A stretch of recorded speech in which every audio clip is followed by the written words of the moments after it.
আনন্দধারা প্রকল্পে কাজ করেও গত প্রায় ৮ মাস ধরে মিলছে না বেতন। বকেয়া বেতনের দাবিতে এবার ঝাড়গ্রামের জেলা শাসকের দ্বারস্থ হলেন জেলা সংঘ কোঅর্ডিনেটররা। সোমবার জেলা শাসকের দফতরে গিয়ে তারা একটি স্মারকলিপি ডেপুটেশন জমা দেন।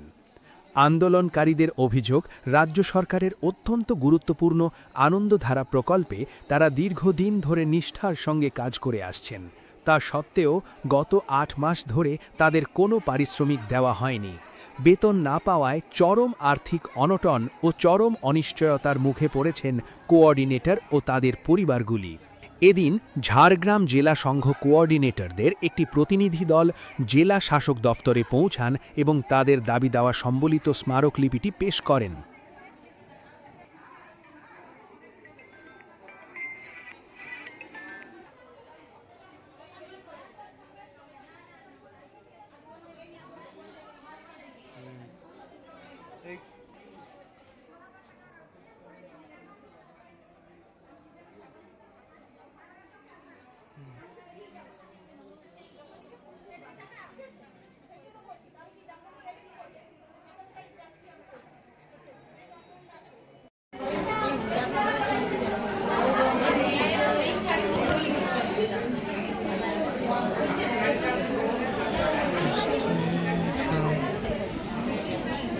সুস্মিতা পাত্র।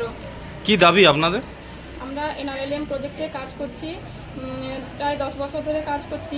তো বর্তমান এখন আমরা 8 মাস 9 মাস হয়ে গেল কোনো বেতন পাইনি। তারপরে ব্লকেও জেলায়ও জিজ্ঞেস করেছি, কোনো সুরাহা মেলেনি। তার জন্য আমরা আজকে পিডি স্যারের কাছে এবং ডিএম ম্যাডামের কাছে ডেপুটেশন জমা দিতে এসেছি। ডিএম ম্যাডামের কাছে জমা দিতে পারিনি, রিসিপশানে জমা দিয়েছি, তারপরে পিডি স্যারের কাছে জমা দিয়েছি। আমরা চাই আমরা যাতে আমাদের বকেয়া বেতনটা পেতে পারি এবং এর পরবর্তীকালে যাতে আমাদের মাসিক পারিশ্রমিক আমাদের নিজস্ব অ্যাকাউন্টে আসে, ওটাই আমাদের দাবি। গোটা জেলার কি একই অবস্থা? হ্যাঁ, গোটা জেলার একই অবস্থা। প্রত্যেকটি ব্লকে, প্রত্যেকটি জিপিতে আমরা একজন একজন করে কাজ করছি। প্রত্যেকেরই বেতন বন্ধ আছে। কারো 8 মাস, কারো 10 মাস, কারো 1 বছর হয়ে গেল, কোনো এসছি টাকা পাইনি। কিন্তু আমরা প্রতিদিন একই রকমের কাজ আমরা করে যাচ্ছি, আমাদের উপর কাজের চাপও বেড়ে চলেছে। আজকে কি করছেন? আজকে আমরা এসেছি এখানে ডিএম ম্যাডামের কাছে এবং পিডি স্যারের কাছে ডেপুটেশন জমা দিতে, যাতে আমরা আমাদের প্রাপ্য টাকাটা আমরা পেতে পারি।